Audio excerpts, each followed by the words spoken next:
everybody, I'm here today with a driving lesson on making left-hand turns safely. In this video, I'll be going over the basics of safely and smoothly making left-hand turns. I'm actually just going to be driving and demonstrating myself making multiple left-hand turns, and then I'll explain it as I'm demonstrating it. So I'm just going to put the car in drive, we're going to release the parking brake, and we're going to start driving. All right, I'm approaching an intersection up here, and I'll explain what I'm doing. So I'm going to put my left turn signal on. That's one of the most important things that you can do well in advance. You want to put your turn signal on well in advance to allow people to know what your plans are. You don't just want to surprise them by making a left-hand turn. You want to put your left turn signal on well in advance and let everybody know that you plan on making a left-hand turn, okay? So it's important to signal well in advance. I'm just going to turn around so that I can get to the other part of the street that's going to allow me to make many left-hand turns in a row. So once again, put your turn signal on. It's very important. It allows everybody to know what your plans are, and make sure you have your turn signal on well in advance. The next thing that you want to make sure that you do is you want to make sure that you check your rear view mirror, your left side mirror, and your left blind spot. All of that happens before you make the turn. So right now I'm coming to a complete stop. My signal is on.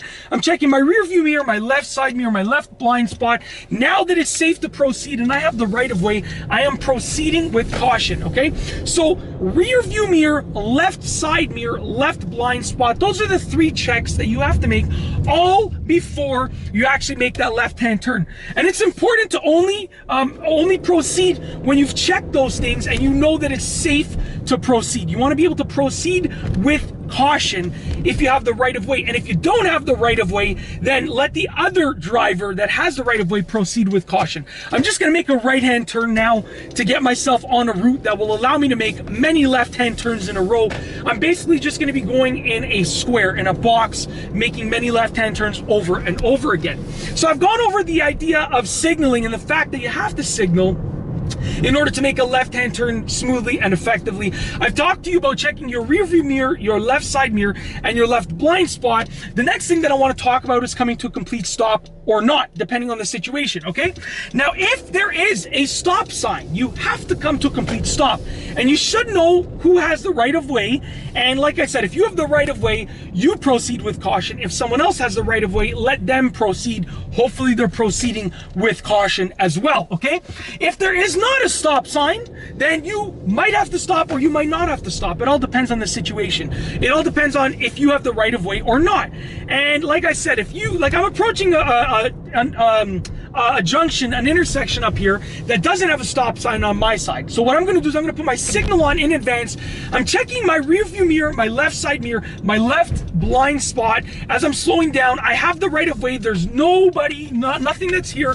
So I'm making my turn with caution, okay? Once again, rear view mirror, left side mirror, left blind spot, check all of those things, proceed with caution.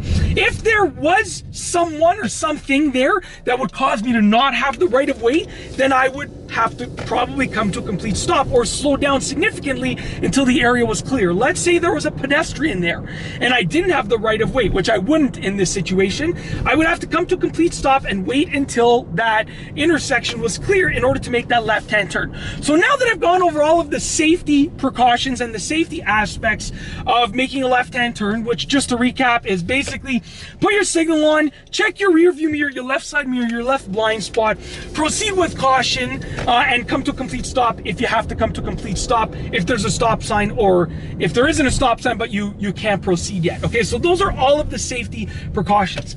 The next thing that I want to talk about is steering, okay? Now check this out. As I'm making the turn, turning my steering wheel, holding it here, releasing it when I complete the turn. It's literally as simple as that. Now the key factor here is to know how much you have to turn the steering wheel. Now as you can see right here, I'm gonna once again make that left-hand turn without the stop sign because I said I'm just going in circles basically right now. So once again, watch what I do with the steering wheel, okay? So I'm slowing down, I am turning the steering wheel, holding it here, releasing it now that I've completed the turn. And the key factor that's going to allow you to do this is practice. It's going to be very difficult to do this effectively if you're just learning to drive. You might be oversteering, you might be understeering, you might just get it right, but it might just be by chance. You might not be consistently doing it.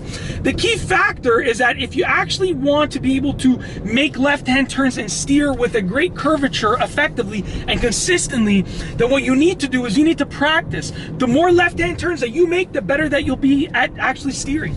And there are a few different steering methods, now that I'm talking about steering, that you can use. I choose to use hand over hand most of the time, but you can use whatever steering method suits you. And also, if you're taking your driving test soon and you're learning to drive, then it's very important to also make sure that you are using the steering method that is commonly accepted or appropriate for where you live. Because in certain areas, certain steering methods are commonly accepted and others are frowned upon. So you want to make sure that if you're taking your driving test soon or in the future, even in the distant future, that you're not going to be using a steering method that is frowned upon where you live or by, the driving examiner that's going to be giving you the driving test. And it's literally as simple as that. That is the process for making right-hand turns safely and smoothly. It's a simple process. The key factor is the practice. The more that you practice, the better that you'll be at actually making those right-hand turns and left-hand turns smoothly and safely. And that's basically it. I really hope that you've enjoyed this video. If you liked the video, be sure to give it a thumbs up. Let me know what you think down below as a comment. And of course, be sure to subscribe for more great car and driving videos just like this one. And that's all I have for you today. Thanks for watching.